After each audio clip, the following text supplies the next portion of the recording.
В эфире телеканала «Якутия-24». Главные события уходящего дня. В студии Екатерина Карпухина и Алексей Соколов. Здравствуйте. Железную дорогу до Нижнего Бестяха примут в эксплуатацию этой весной. Об этом сообщил премьер-министр региона Владимир Солодов. Якутия вошла в Ассоциацию инновационных регионов страны. До этого членами ассоциации были 14 субъектов, и последние 5 лет в нее никого не принимали. Квартира, стартовый капитал, работа. Заманчивые условия предлагает врачам в Ленске. По программе привлечения молодых специалистов в район переезжает порядка 10-15 медиков в год. За партой при температуре в минус 10 градусов. В Мархе из-за технических ошибок при проектировании школы теперь замерзают ученики во время уроков. Интернет-мошенники атаковали Нерюнгри. На территории района участились случаи обмана и появились новые схемы. Зеленый, оранжевый и синий. На Сахалине представили форму для волонтеров, судей и организаторов первых зимних игр «Дети Азии».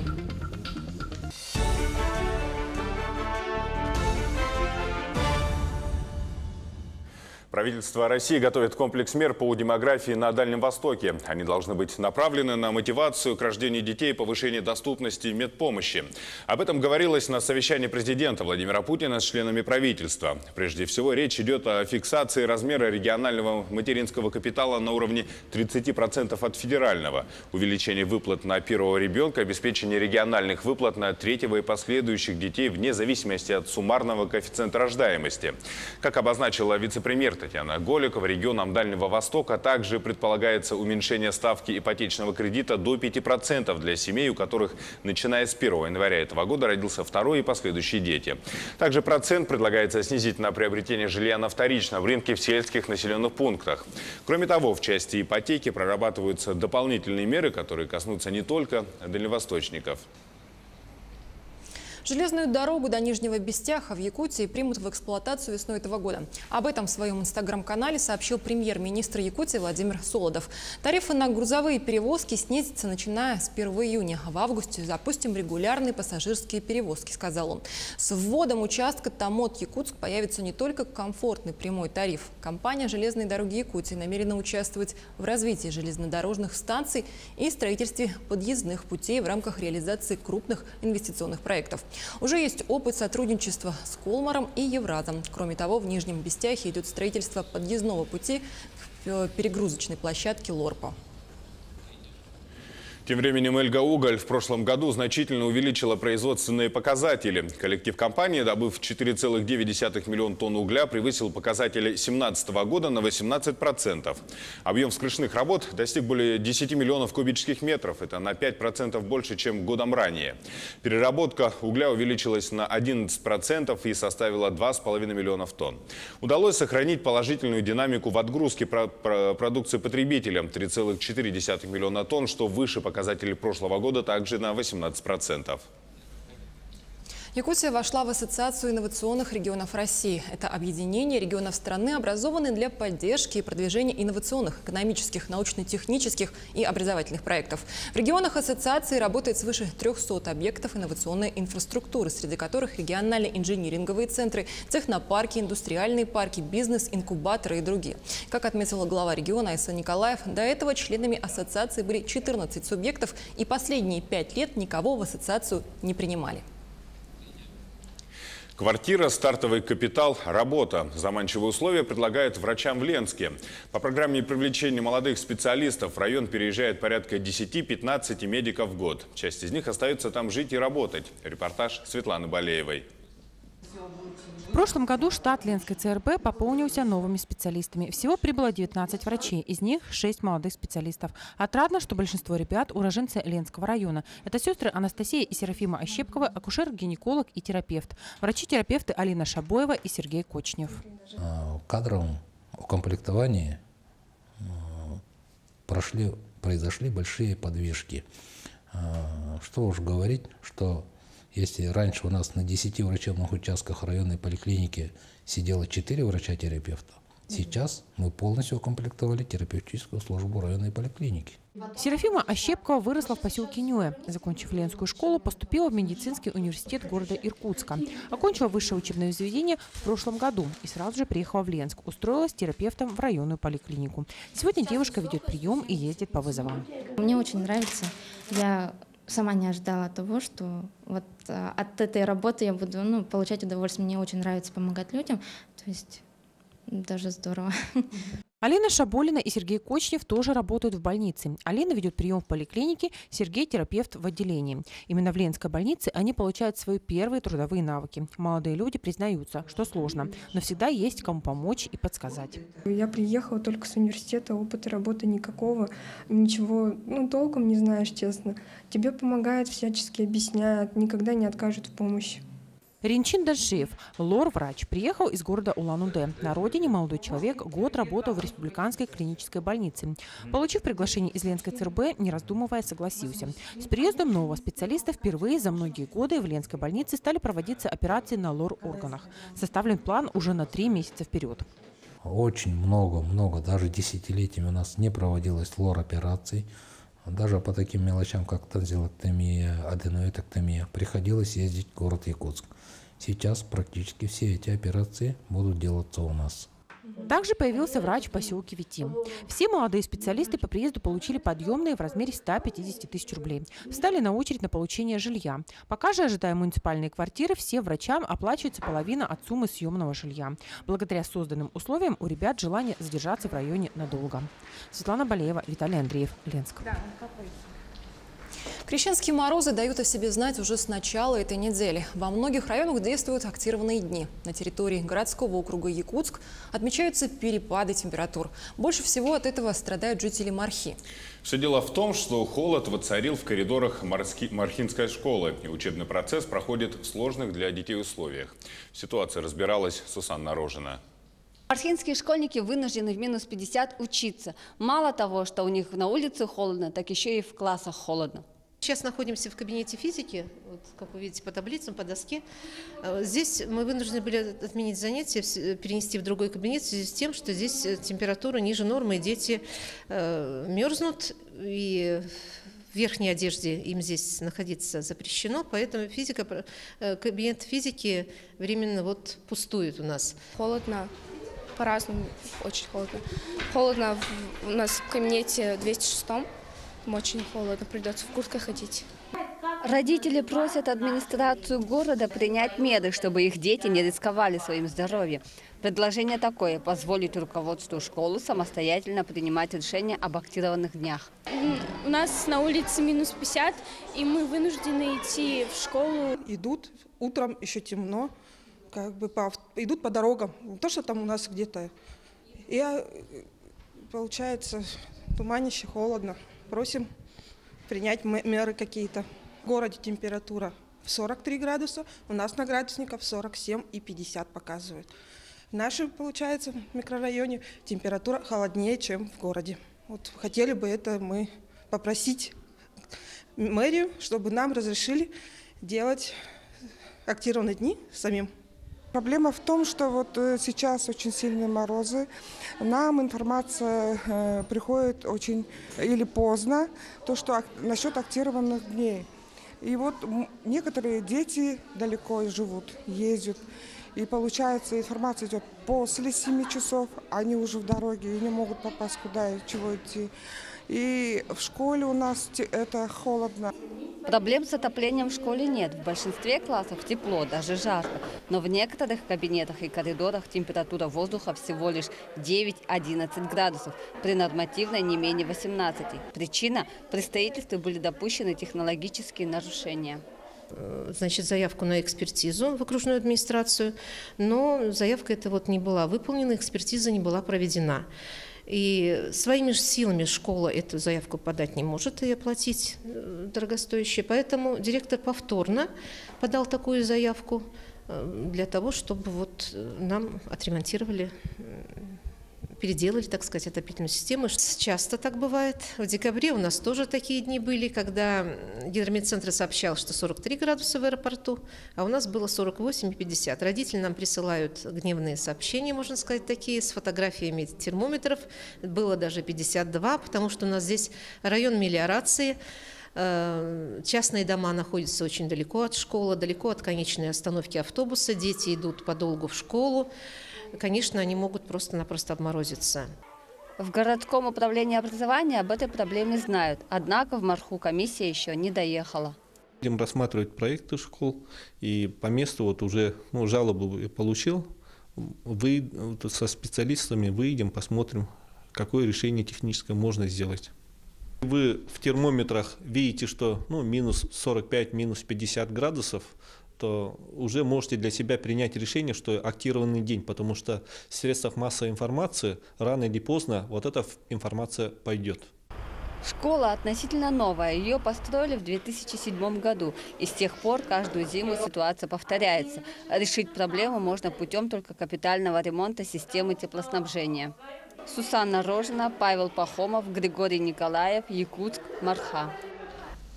На территории Нерюнгринского района вновь участились случаи интернет- и мобильного мошенничества. Давно существующие схемы обмана до сих пор действуют на удивление успешно. Помимо этого появляются и новые виды обмана людей. Тему продолжит Екатерина Павлова.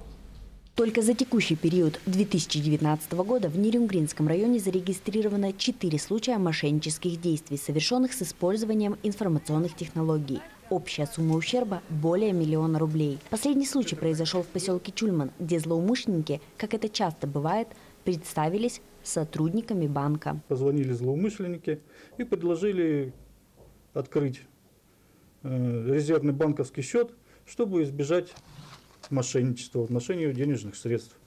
Также был получен ими код банковских карт, который написан на лицевой стороне и обратной стороне, после чего у нее произошло снятие денежных средств с ее банковских карт в сумме 875 тысяч рублей.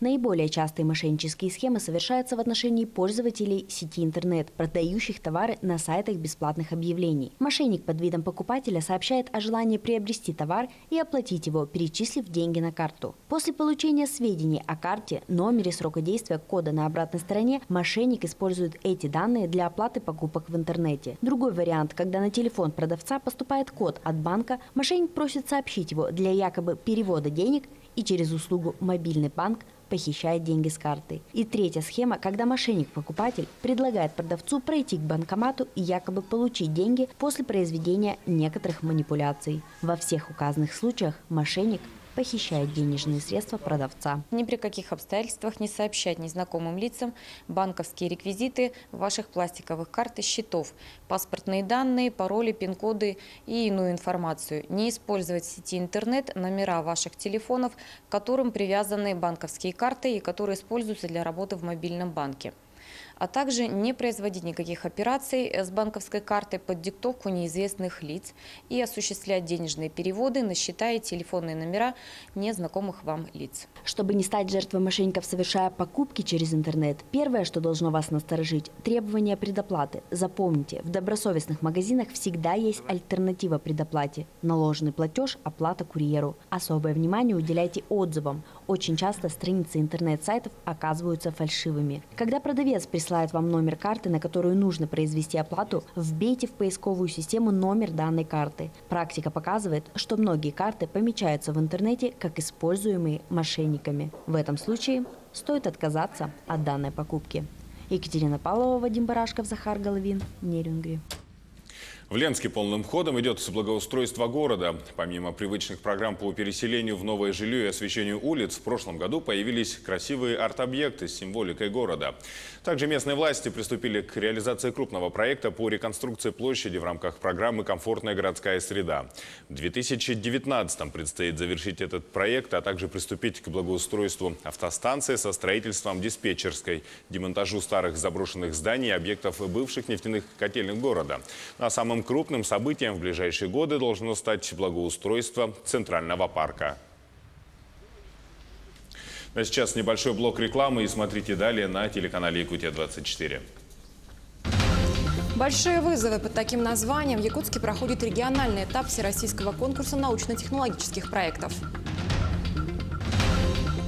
Зеленый, оранжевый и синий. На Сахалине представили форму для волонтеров, судей и организаторов первых зимних игр «Дети Азии». Бабочки зимой и на севере. Хабаровский филиал подмосковной фермы представил в Алдане выставку чешуекрылых. В эфире телеканал «Якутия-24», и мы продолжаем наш выпуск. Большие вызовы под таким названием в Якутске проходит региональный этап всероссийского конкурса научно-технологических проектов. 84 учащихся старших классов из разных районов республики, прошедшие отбор на муниципальном этапе, в течение недели воплощают свои самые смелые идеи. Они предлагают недетские решения для взрослых задач. На какой фазе сейчас находятся их проекты, выясняла Анастасия Данилова. Миссия конкурса – развитие молодежи интереса к науке и решению технологических задач. Всего на региональном этапе 9 разных направлений. Беспилотный транспорт – одно из самых интересных. Здесь собрались старшеклассники из Якутска, Нерюнгри, а также Татинского, Хангаласского, Нюрбинского районов. Вот ребята разрабатывают половину презентацию, вторая половина разрабатывает, грубо говоря, машинный интеллект, который будет определять человека на водной акватории, то есть для поиска его. Например, начал тонуть. Как спроектировать частный дом в условиях вечной мерзлоты? На этот вопрос ищут ответы и реализуют свой проект участники другого направления – «Умный город и безопасность». Ребята занимаются выбором фундамента, его обоснованием, как он пойдет у нас на вечной мерзлоте. Вот, выбирают определенную местность и также работают над программным обеспечением умного дома, так как умный дом подразумевает в себя в первую очередь это автоматизация. Вот, и программисты у нас решают эту задачу. Конкурсанты изучают литературу про элементы и принципы умного дома, выявляют существующие проблемы внедрения проекта, а результатом станет собственный макет с применением новейших технологий. Смогли уже полностью продумать автоматизацию нашего умного дома и смогли почти написать приложение, которое позволяет как раз-таки управлять этим домом. Получается, автоматизация дома будет воспроизводиться с помощью специальных механизмов, которые помогут человеку сильно никаких усилий не прилагать и обеспечить ему удобство. Победители регионального этапа будут приглашены на научно-технологическую программу «Большие вызовы» в образовательный центр «Сириус» в городе Сочи. Как правило, финал проходит в июле для 400 победителей конкурса со всей страны. Анастасия Данилова, Владимир Павлов, Якутск. На Сахалине представили форму для волонтеров, судей и организаторов первых зимних игр «Дети Азии». Все комплекты имеют одинаковый набор элементов, но отличаются по цветовой гамме. 1000 волонтеров предстанет в зеленом цвете. Более 600 судей из 10 стран мира будут в оранжевой экипировке, а все организаторы состязаний выделятся из толпы синим цветом. В каждом наборе есть костюм, футболка, жилет, шапка, шарф, комбинезон, теплая куртка и различные аксессуары. К слову, организаторы игр уже успели проверить форму на зажжение огня Дети Азии в Якутске в 30-градусные морозы. Она очень удобная и очень комфортная. В ней очень много потайных карманов, как для скипаса, так и для телефонов, ключей и так далее. Форма очень удобная и приятная на ощупь. То есть мне все нравится. Я считаю, что она выдержит наши сахалинские морозы, но в помещении в ней очень жарко. Прослушать еще очень-очень долгое время. А в Якутске стартовало первенство республики по легкой атлетике. На старт вышли юные легкоатлеты 2004-2007 годов рождения. В течение 2 дней спортсмены будут биться за путевки на первенство Дальневосточного федерального округа. В соревнованиях принимают участие 385 спортсменов из 18 районов республики и города Якутска. Легкоатлеты соревнуются в барьерном беге на 60 метров, в забегах на 400 и 1000 метров, в прыжках в высоту и в длину и в спортивной ходьбе. А также они пробегут индивидуальную беговую дистанцию на 1500 метров. Победители определят по 15 дисциплинам. Перед соревнованиями я, конечно же, волновался. Думал, что я проиграю, займу последнее место, но я собрался силами. И у меня постоянно открывалось второе дыхание, и в итоге я пришел первым.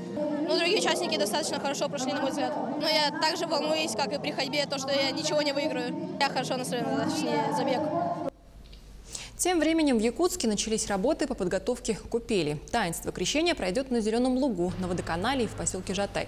Планируется задействовать 150 единиц техники. Безопасность будут обеспечивать 600 представителей казачества, МЧС, МВД, медицинских и других служб.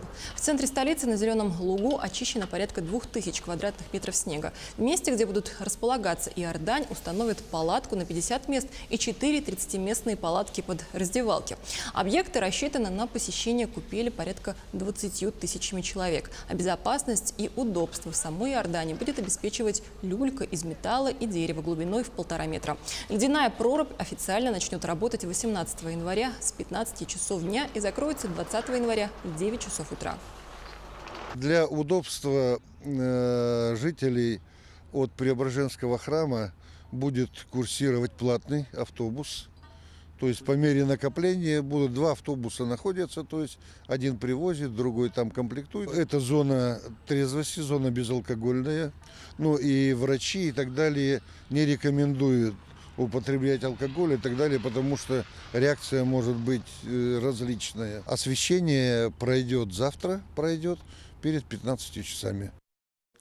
Как ухаживать за бабочками? Об этом узнали алданцы, побывавшие на выставке этих насекомых. Хабаровский филиал подмосковной фермы впервые приехал в Алдан. Гости представили более 20 видов бабочек. С жизнью и повадками чешуекрылых ознакомились наши корреспонденты. Данил изумлен. Бабочку не пугают движения и звуки. Она словно принимает приглашение мальчика посидеть на его руке. В лесу или на лужайке так не бывает. На выставку бабочек Данил попал в первый раз. Уходит отсюда он вместе с питомцем. Школьник приобрел куколку, из которой через несколько дней появится крылатая красавица. У Дани будет домашняя бабочка. Не знаю, чем советует специалист. Апельсинами. Апельсины – любимое лакомство бабочек. Любят чешуекрылые также мандарины и нектар. На будущего хозяина бабочки возлагается большая ответственность. Он должен будет оградить питомицу от множества опасностей. Ну, конечно, это домашние животные. Кошки, собаки. Лучше, конечно, бабочку закрыть в комнате, если есть животные. Выставка бабочек в Алдан прибыла впервые. Организатор Евгений Шевелев по профессии бабочколот. Именно так называется заводчик. О легкокрылых красавицах Евгений знает все. Насекомыми он увлекся в раннем детстве. Повзрослевшись после учебы института, как-то вот вышли к такому, что занимаемся ими, разводим. Некоторые виды бабочек появятся на свет лишь через несколько дней. Куколки находятся в специальном инкубаторе, который устроители выставки называют роддомом. Всего на выставке представлено более 20 видов бабочек. Остров Мадагаскар – это хамелеоны, невесты бабочки, Корея. Также, значит, есть Южный Китай, Япония, Филиппины. Никогда не видевшие солнца и дикой природы, бабочки словно ручные. Абсолютно непугливые, они доверчиво садятся человеку на волосы и на плечи, пригреваются на ладони и совсем не торопятся улетать. Бабочки отнюдь не глупы. Кроме того, им свойственно испытывать самые настоящие чувства. Есть такое поверье у японских народов, что если бабочка села на вас сама в природе, то можно загадать желание. И бабочка – это душа умершего воина, то есть она донесет ваше желание до Бога. Через несколько дней яркие красавицы улетят не на своих крылышках, а на самолете. Организаторы планируют отправиться в Читу. Спустя месяц, когда ослабнут морозы, выставка прибудет в Якутск. Татьяна Вахнина, Сергей Шипачев, Алдан. Телеканал «Якутия-24» продолжает следить за развитием событий. Не переключайтесь, оставайтесь с нами. Удачи вам.